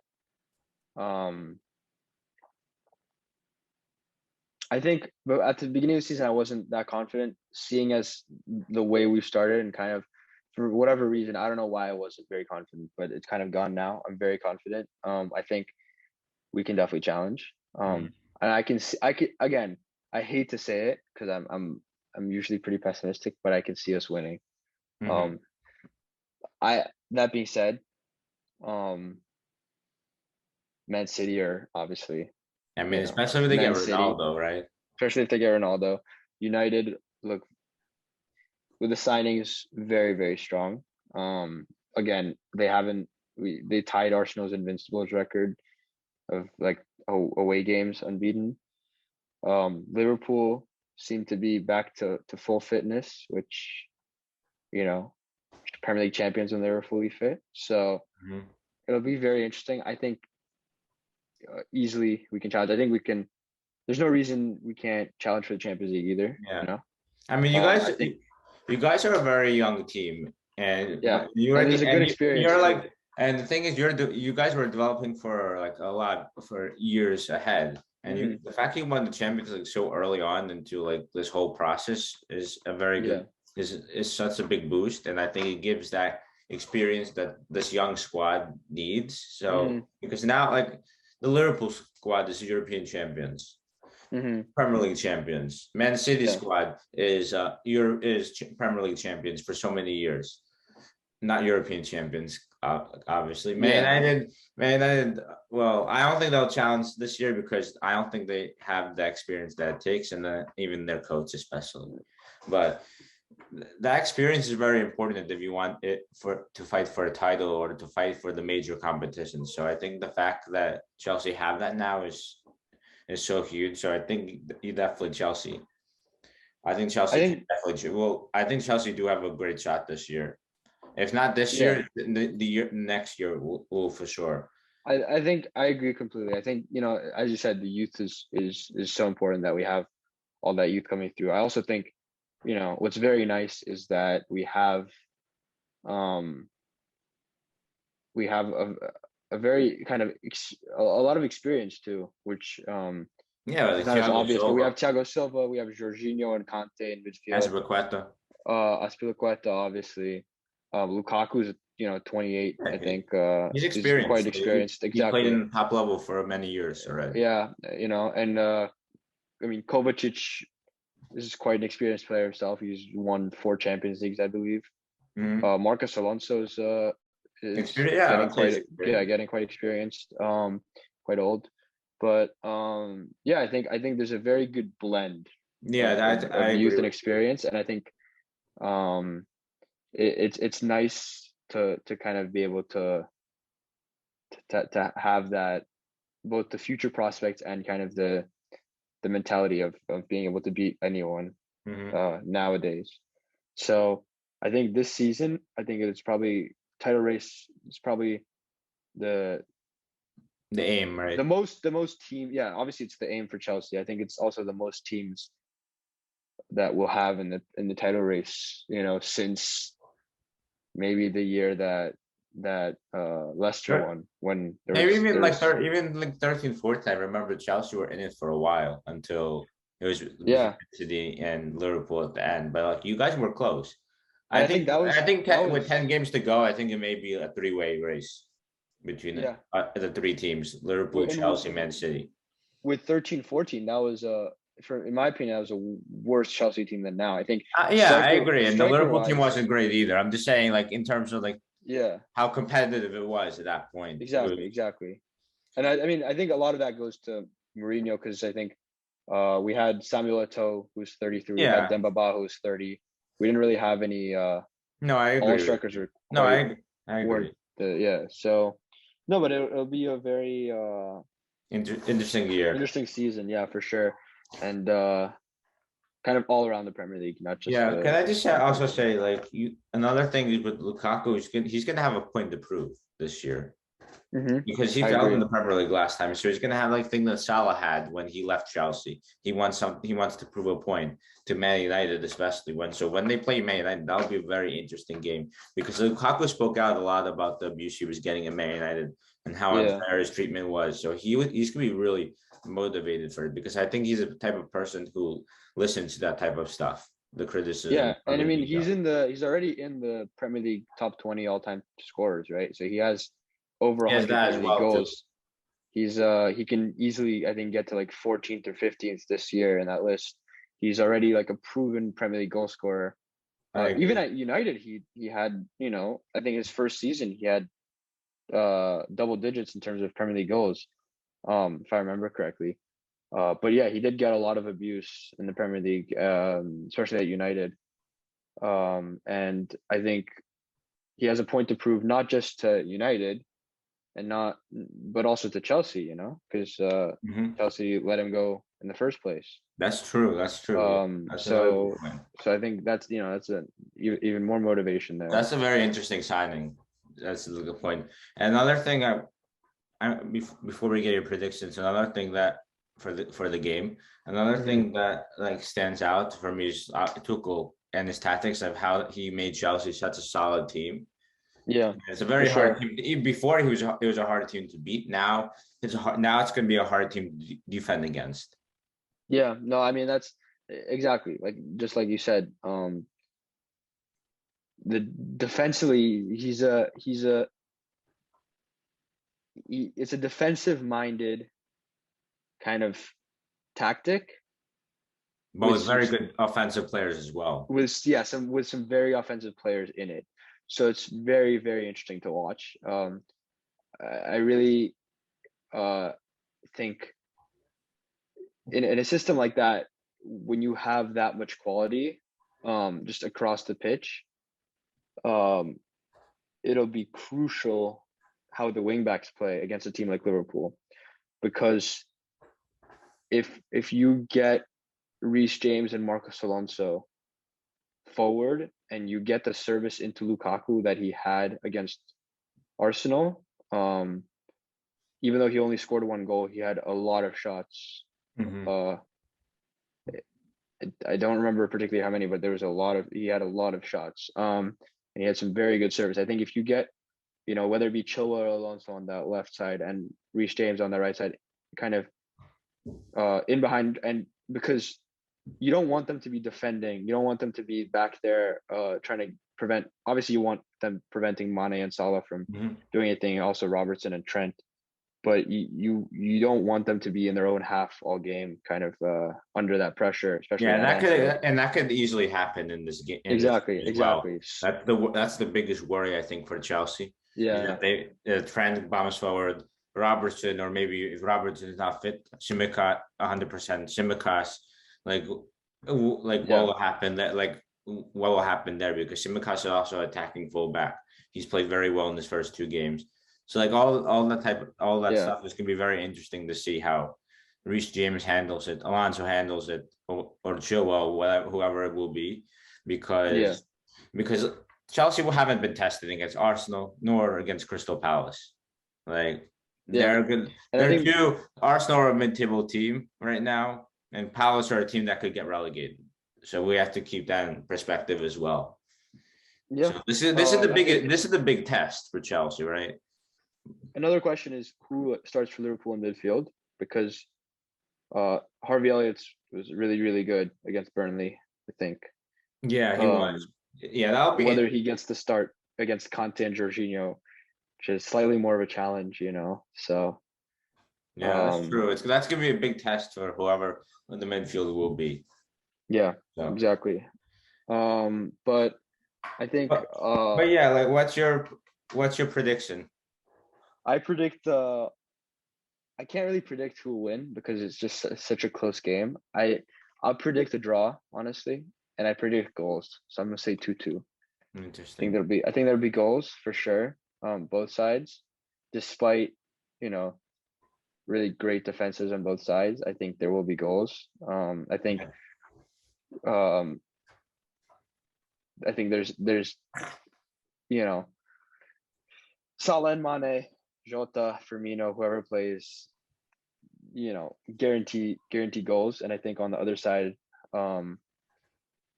Chelsea's defense is starting to Chelsea's attack is also starting to guarantee goals. So I think we'll see a lot of goals. I mean, I'll give my prediction later in the episode. You'll stay tuned for that. Everyone stay tuned for that. But yeah, this opposition preview has been, I think, for like an hour, which is it's crazy how long this podcast will be. But I mean, there's a lot to talk about, to be honest, with Chelsea this year. But another thing before we end, I just want to how big, if you guys do lose this game, I mean, clearly, I think for you, what would you say? A draw would be a decent result, right? I think we take. I mean, Chelsea winning is going to be a big statement win, right? Yeah, I think I would take a draw though.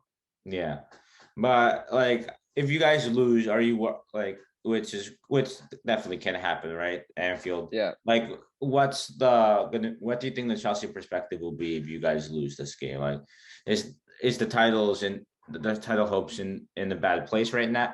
I mean, it's so early. You have a few hard games like Villa. I think you have I think Spurs right? and City. Spurs and then City. So I think it's a lot straight away. So that like are kind of what? hard. Yeah. So what do you like? What do you think this? If you lose this game, what do you think? I mean, if you win, it's going to give you a big boost for these games. Yeah. And we don't have to like discuss that. But if you lose, like hypothetically. So I obviously, if you lose and then going into the kind of tough run with Spurs and City back to back, it's not great. It'll be quite tough. But I think there is a positive in that it's right before the international break, so there'll be a lot of time kind of between. So it's not going to be like instant Liverpool, Villa, Spurs, City. That being said, obviously a loss to a fellow title contender would not be great for morale, but I think the big games are not necessarily the ones that I'm nervous about, because those can go, obviously I'm nervous. It can go either way, right? I think small teams are where really Chelsea's key to the season lies. Consistency with the smaller teams, because that's where under Lampard and even under Tuchel we've struggled at times, and that's where we've lost kind of the points that could get us higher up in the league. So I think that's the key to the season, is winning the games you should win. I think against a team like Liverpool, if you lose away at Anfield, it's not the worst thing. Yeah, you're not expected to win away at Anfield, no matter who you are. Yeah, so, I mean, it made then the confidence, but as you said, international break, I think it'll kind of ease because of that. And I mean, losing at Anfield again, it doesn't mean you're not in the title race. It's not going to. It's about how you do. I think it's about how you do at home against these teams, and then if you get a point away against one of them, like, or one or two of them, like Man United or Man City, if you get a point in like one in a few of those games, then you guys have an opportunity. You guys will still be in the title race. Everyone's going to drop points, especially Anfield, I think. And especially in the first 10 games of the season, like we already saw the City drop points, right? So it's not like until kind of the first 10 games of the season, and until the league starts to shape up, losing points is not the title race is not a major thought until kind of we get deeper into the season, right? At the beginning, it's just kind of developing consistency and winning as many games as possible, and then once the table starts to kind of shape up, that's when you really start to worry about the title race. Okay, well, I think that's all we had. Do you have anything else to say in this opposition preview? No, I mean, I think we kind of covered everything in an hour, to be honest. It's been a great talk. This is supposed to be like a 20-25 minute segment, and it turned out to be an hour. Of course that happens. Like, no, it's not your fault. It's just we had a lot to talk about with Chelsea. Chelsea are a very interesting team this year, and kind of like more of a new type of team with Lukaku and the fact that you guys are European champions itself. But yeah, we're gonna head back to me and Dylan. We're going to be previewing the Liverpool Chelsea game in our perspective, and you'll see our starting 11 and our predictions for the game. So yeah, thank you for coming. Thank you for coming, Tim. Thank you for having me. Thank you very much. No problem. A pleasure. So now we head back to Josh and Dylan. Yeah, guys, I hope you enjoyed my conversation with Tim. I guess it was a conversation. So not interview, so extended conversation. Yeah. So yeah, Tim seems pretty confident of how Chelsea would do this year. He did predict a 2-2 draw in this game. So now let's get into our perspective of how we think we'll do in this game against Chelsea. What's your thoughts, Dylan? This probably will be our first draw of the year. I just really don't want a loss. But if I'm doing it from a Liverpool hopeful perspective, we're gonna get a 2-1 win. Not a comfortable win, but a 2-1 great game. Like, obviously 2-1 because Jota's gonna score one. I guess I don't know, who would you say on Chelsea was. I don't know if Chelsea would score one, but I say Jota and maybe not another forward, but more of a surprise player, like a midfielder would score the second goal off of like a free kick or something. but it'd be. I think if I want to do it from a Liverpool hopeful perspective, it'd be a 2-1 win, but it's probably gonna be like what he said, a 2-2 draw or 1-1 draw. I mean, I'm pretty optimistic for this game, to be honest, because I mean, the first game was at home. The home crowd was immense, right? In the first, especially first early kickoff, it was really good. Obviously, it was the first time the fans are back, so the hype would have been there. But it's gonna be pretty interesting to see this game because this is our first. I think this is both sides' first big test of the year, and this is one of Chelsea's hardest games of the year, going to Anfield, especially early on in the season when the fans are most hyped because they're finally back into stadiums. So that'll be really interesting. Really interesting. I'm not sure if both teams are at their best yet, so that will maybe make the game a little bit less. Less good, not as good as it could be later on in the year, but nevertheless, it should be an interesting game. I think the question is not on Lukaku as much. We will have to stop him. We have to hopefully Fabinho will be back. So because the main thing with Lukaku is that we need to cut the service to him, and Fabinho his job will basically will be doing that. But the main question I think is the three in the back, because I'm not sure that's gonna be a very hard thing to get past and to break down. That's gonna be the main question. To be honest, I think it's not going to be a high scoring. I think it will. I don't think it's going to be as high scoring as 2-2. I think Chelsea's defense is too solid. That's why I think my win is 2-1, and that's. I think it could be. 1-0. If I'm going to predict something, I'm saying 2-0 Liverpool. I think one. That's why I think it could be easily 2-1 as well. But I see. I'm saying it could be 2-1 Lukaku on Chelsea. Jota scores, maybe. Yeah, Jota scores an earlier goal like he usually does, and then somebody scores in the 70th. I think it'll be Jota and Salah who score our goals. Yeah, that's I was gonna say Salah, but I feel like Salah is just too easy of a pick.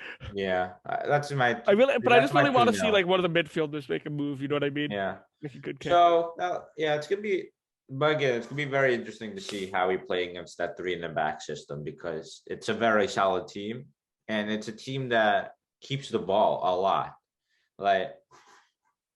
Like I see in the stat that they keep the ball more. I think their average possession stats are more than Man City's. Let me just check that out quickly, because I think that is the case. I don't know where to look actually. They're very. Okay, I'm gonna find this. I'm gonna find the stats, but they're a very annoying team to play. Yeah, they're gonna be a very annoying team to play. Oh yeah, here it is. Accurate passes per matches. Chelsea have 598.5 accurate passes per match, which is 22 above Man City. Wow. Chelsea's average possession is second in the league, 63.4%. Man City's is 66.3%. So would you say Chelsea is the most technical team in the league? They're definitely up there with Man City. Yeah.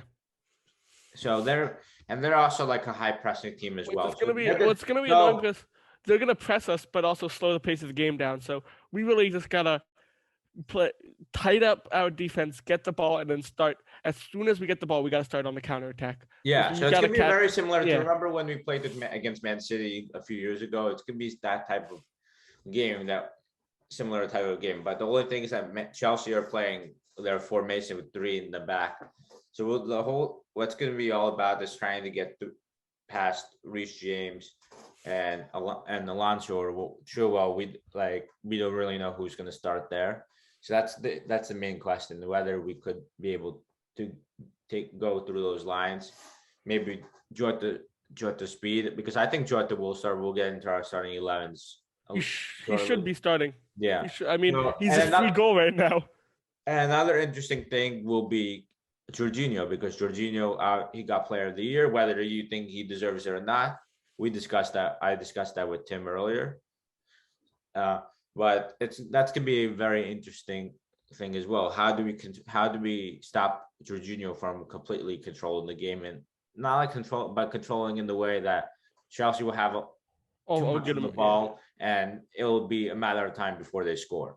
That's the one thing we don't want. So who's marking Jorginho? Yeah. So I mean, what do you think the lineup? What do you think the lineup will be? For us, for Yeah. Liverpool, For Simicast has to start you think too. Simakash has to start? I think he should.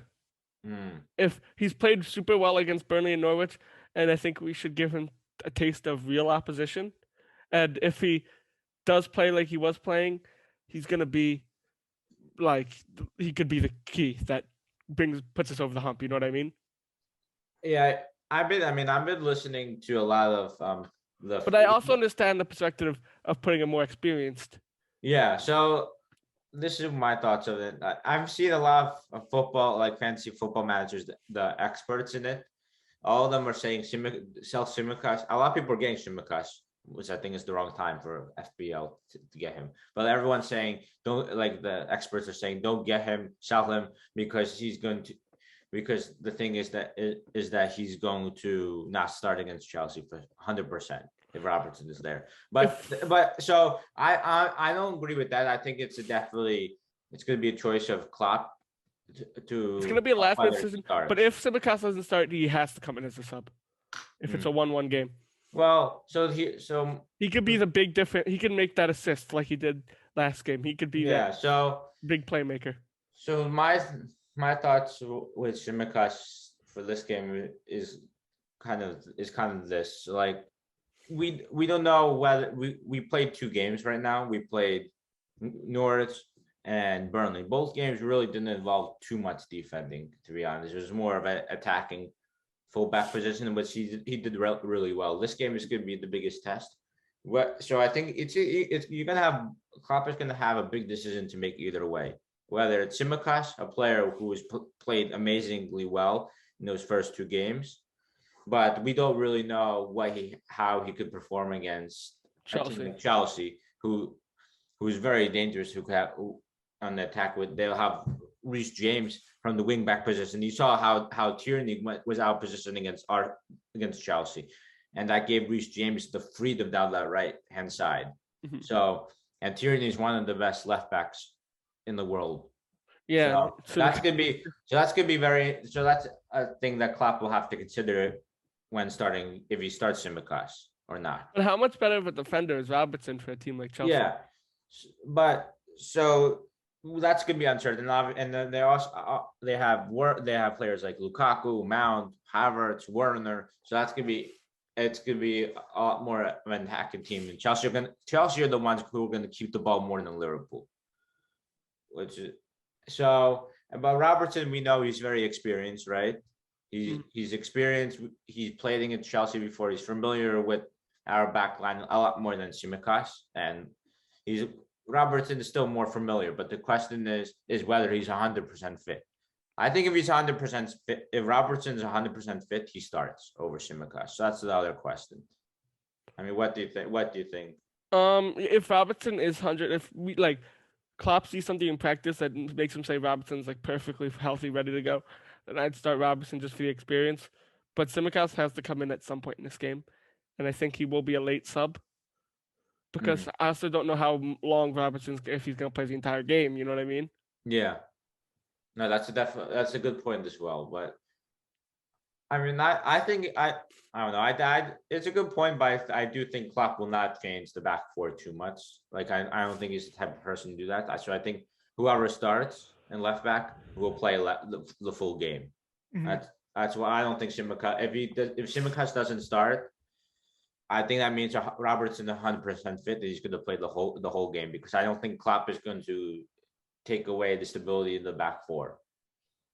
Because that's why Van Dijk is playing the full 90. He said he doesn't want to take off players in defense to take off this to get rid of some of the stability in the team. So that's my take on him. But yeah.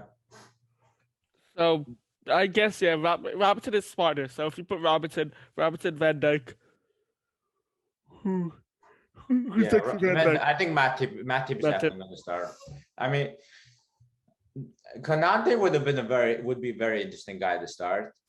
And that's a big wild card. He's gonna, like with Lukaku, that's gonna be very interesting because it's gonna be a very physical battle with him and Lukaku. But I think keeping it stable enough is the smart idea. Just having Van Dijk, having Matip, the defense that has been playing the whole year so far, and we already have. If we have Robertson coming in, it's going to or he just came in, so we can't make too many changes in the team if Robertson does. So I think we have to keep it as stable as possible. So I think Matip and Van Dijk, right? Mhm. And then Trent clearly goes right back. Yeah, Trent's right. Yeah. That's what I was gonna think. If not Simicast and Robertson in that 4. Yeah. That's the same 4. I don't think Gomez will play because I'm not sure. We haven't seen him all so far. We haven't seen him all season so far. So if he's not going to come in for the biggest games of this season. Yep. So he may come in for maybe I don't know, Champions League game, maybe. I don't know. Even how the group is so hard. So who knows? But yeah, the midfield. What do you think? How do you think the midfield will look like? That's Fabinho's gonna be back. Yeah, I hope Fabinho will be back. So we need him to be back. So Fabinho and let's say Fabinho. Who would you put it? This is actually a tough decision. Keita played well last time out, but I don't know how. Henderson will start 100%. Sure. I guess you have to put he'd captain. And then it's gonna be then the decision will be Keita or Thiago, and I think that will depend how do we want to stop Jorginho from controlling the midfield. Will we want to try to keep the ball a little bit more? If so, that means Thiago should start, or do you want to press Keita? If you want to press Jorginho every time he has the ball, I think I feel like no matter what, Chelsea will be in the front foot with the ball. In terms of the ball, we will want to play in the counter. So I feel like I'm edging Keita a little bit more. I think, and I also just to hinder Jorginho.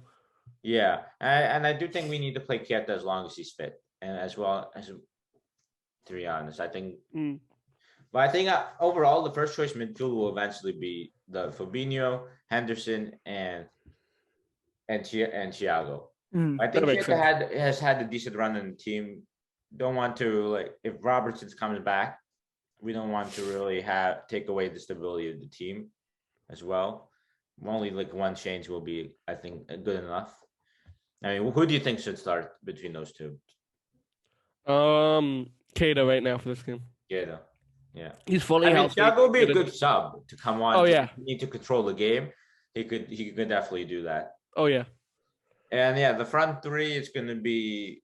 I think we already Mane, I agree with you with that. Mane, Jota, Salah.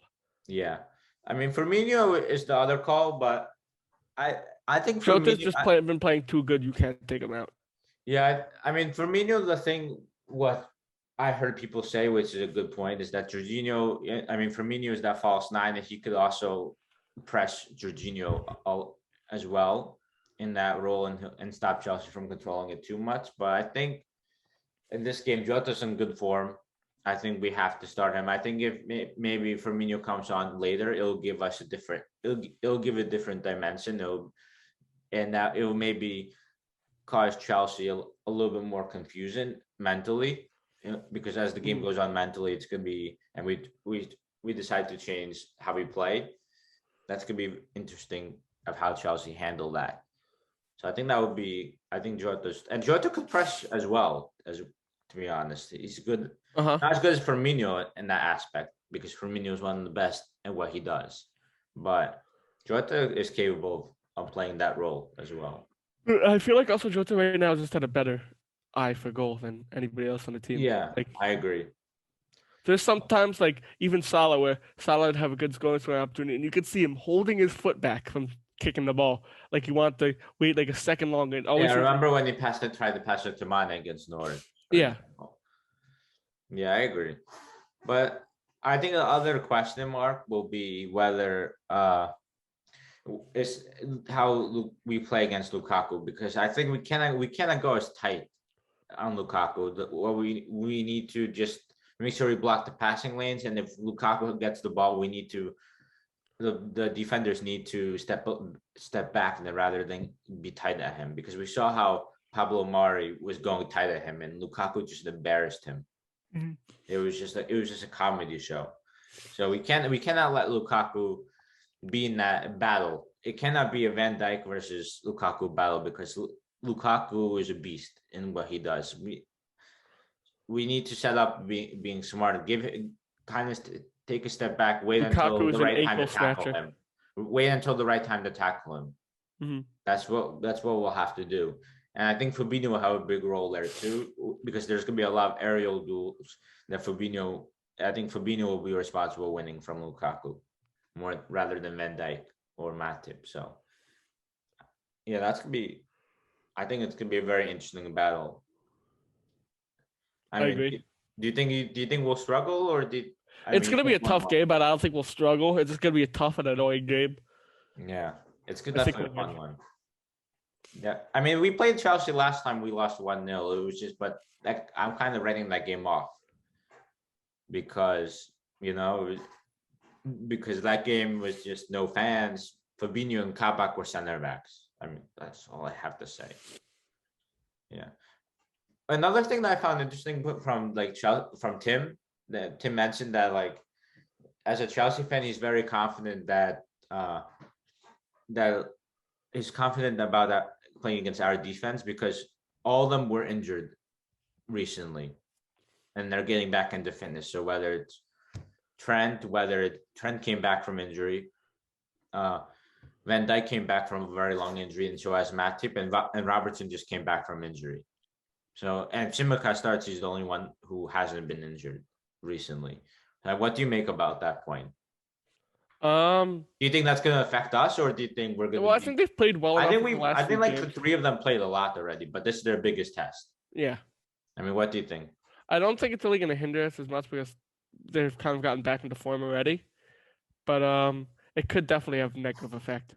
Yeah, I don't think it's gonna hinder us, but that was I never really thought about it, and like Tim mentioned it on the opposition preview part of this podcast. So yeah, it's gonna be interesting. So yeah, we gave our predictions. I say 2-0. You say 1-1 or 2-2. Where are you saying 1-1? 2-1.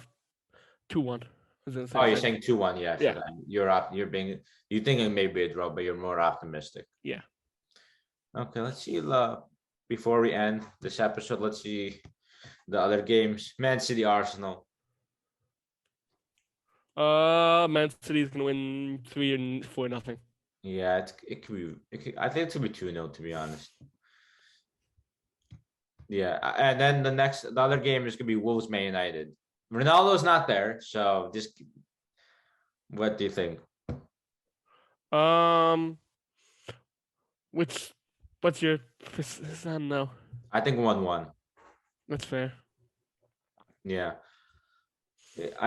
Oh yeah. By the way, I'm just reading about Ronaldo. So United are paying 15 million, with 8 million in add-ons to Juve, and it's gonna be around 20 million guaranteed. But I think Ronaldo's contract is like 28 million. So it's like a 50 million signing for United. I mean, 28 million per year. So just wanted to update our viewers. But yeah, I think what did you say the score was going to be? I didn't. I agree with you. 1-1. 1-1. Okay. Then we have Tottenham Watford. This could be 2-0. I think 2-0 as well. Yeah, I agree. It's gonna be 2-0. Everyone's saying Spurs are gonna crush, but I think it's gonna be more like 2-0. But Watford did beat Aston Villa. Yeah, that's true. How about West Ham Crystal Palace? This could be a big win for 3-1 West Ham.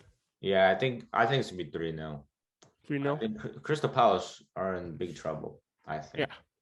Yeah. Then we have Norwich Leicester.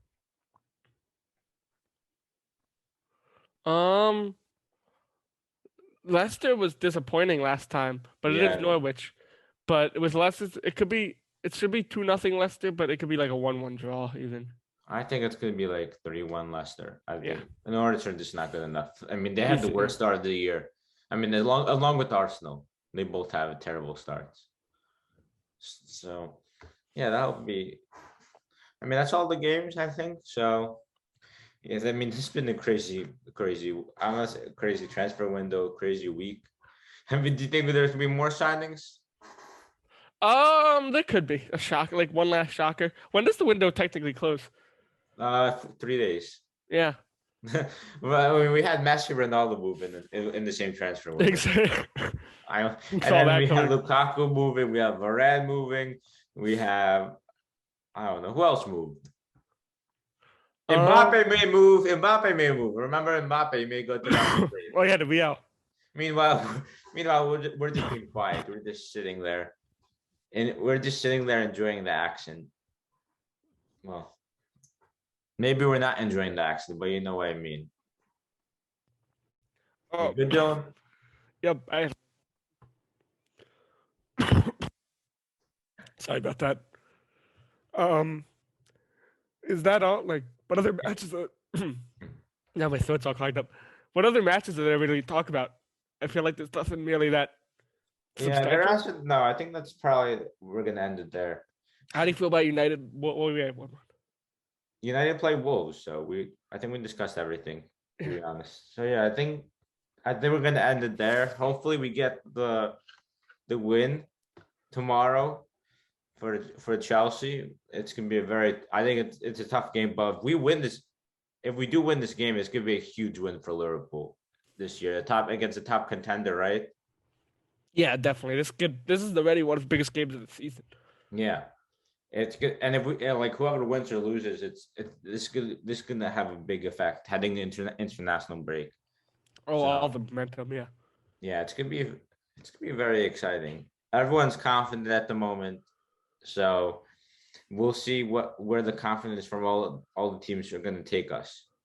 Exactly. So very fun year. So we'll be back next week for international break. I guess for international break maybe we'll talk about game. maybe we'll talk about the US a little bit, because maybe we'll have a little bit of the US men's national team perspective in some way, because the soccer universe do not cover it Good point. that much. So like because two of them are not even from America. So like they're all international people. Yeah. So like they don't really have the interest in the US men's as like we do. So maybe we'll talk about that next week, and obviously we'll review the Chelsea game, stuff like that. So there are, I think, like 8 to 10 Americans in the Champions League this year. yeah, I mean it's a very exciting thing to talk about. So we'll probably, I feel like we should not avoid it, right? So